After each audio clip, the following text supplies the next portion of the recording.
The wind swept across the prairie like a living thing, bending the tall grass in waves that stretched clear to the horizon. On that wind came the creak of wagon wheels, the groan of harness leather, and the faintest sob of a girl whose life was no longer her own. Miriam sat rigid on the hard plank seat, hands clutched in her lap, her pale blue dress too fine for this dusty journey. She was only 18, her eyes still carrying the softness of girlhood, but her future had been decided by others. Her father had shaken her hand with the ranchers, signed away her life as though bartering cattle, and told her it was for the best. The man she now belonged to was a widower, hard and quiet, with 3 motherless children and land that stretched wider than a town.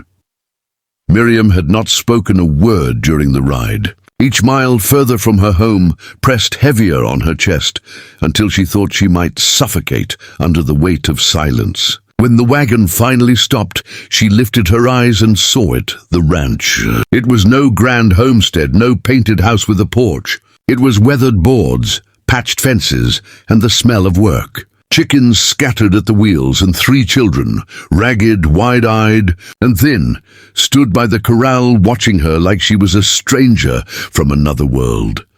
The rancher, Elias, stepped down from the wagon and said nothing at first. He wasn't much older than 35, but the lines etched in his face made him look older.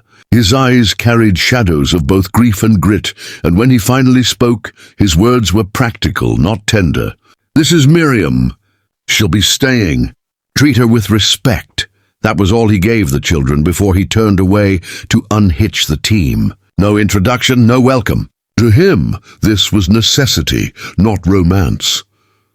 The girl's throat tightened, but she forced herself to meet the children's gaze. The eldest, a boy of 12, looked at her with suspicion, like she was a thief come to steal what little they had. The middle child, a girl of 9, crossed her arms in defiance. The youngest, barely 5, clung to his sister's skirt, hiding his face. Miriam felt the sting of their judgment more than Elias's silence. It told her that she was not wanted here, not by anyone.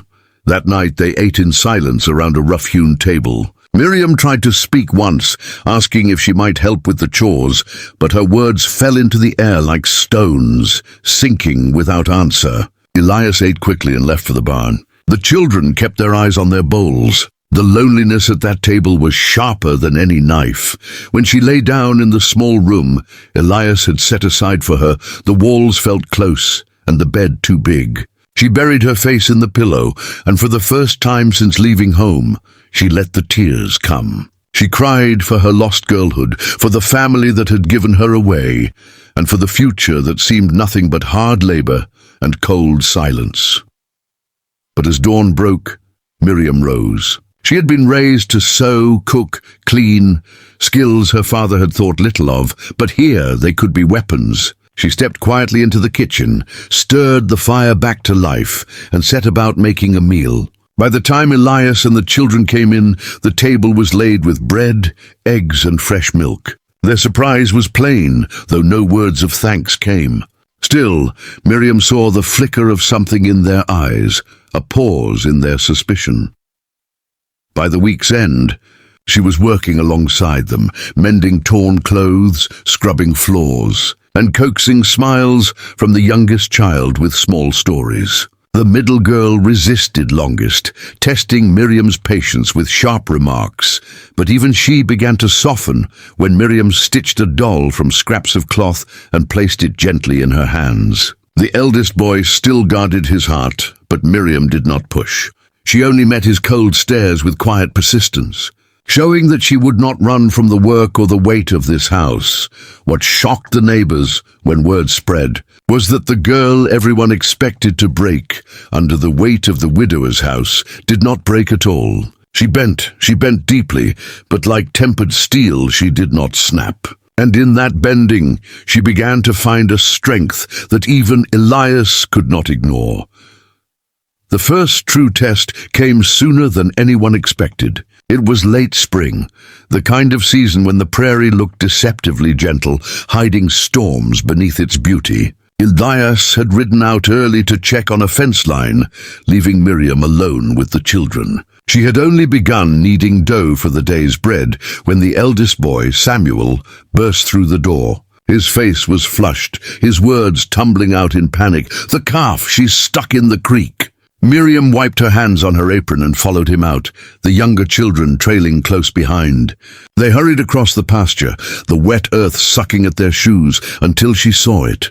A young calf mired deep in the mud at the edge of the creek, its cries sharp with fear. The spring rains had swelled the banks, and if the creature wasn't pulled free, the current would take it. Samuel stood frozen, torn between wanting to act and fearing to fail. Miriam felt her own heart hammering, but something stirred inside her, an instinct, a refusal to watch helplessly. She dropped to her knees in the mud, reaching for the calf. The animal thrashed, splattering her dress, nearly knocking her into the water. The little ones cried out, their fear swelling the air, but Miriam only gritted her teeth and pushed deeper. Her hands sank into the cold muck, her arms straining as she pulled with all her might. For a terrible moment it seemed useless, the mud too strong, her arms too weak. But then Samuel moved, his jaw set. "I'll help," he muttered, dropping beside her. Together they pulled until at last the calf lurched free, collapsing onto the bank, trembling but alive. Miriam's chest heaved with exhaustion. Her face streaked with mud, but the sight of that calf stumbling to its feet filled her with a pride she'd never known. She turned to Samuel, and for the first time his eyes held something other than suspicion. Respect flickered there, awkward and uncertain but real. When Elias returned that evening, he noticed the mud on Miriam's dress, the weariness in her arms. He asked what had happened, and Samuel, who had been silent about her before, told the story plain. Elias listened without a word, but his gaze lingered on Miriam longer than usual, as though weighing something new. The days that followed carried that change like a hidden current. Samuel began to shadow Miriam, pretending not to listen when she spoke, but always close enough to hear. The middle child, Ruth, clung more openly, testing boundaries but softening when Miriam never snapped in return. Little Thomas, once shy and withdrawn, began climbing into her lap without fear. Bit by bit the house grew warmer, not with words, but with gestures, small kindnesses that built like stones into a foundation. Still, not everyone welcomed it. Elias's sister, who lived a mile down the road, came to visit one afternoon.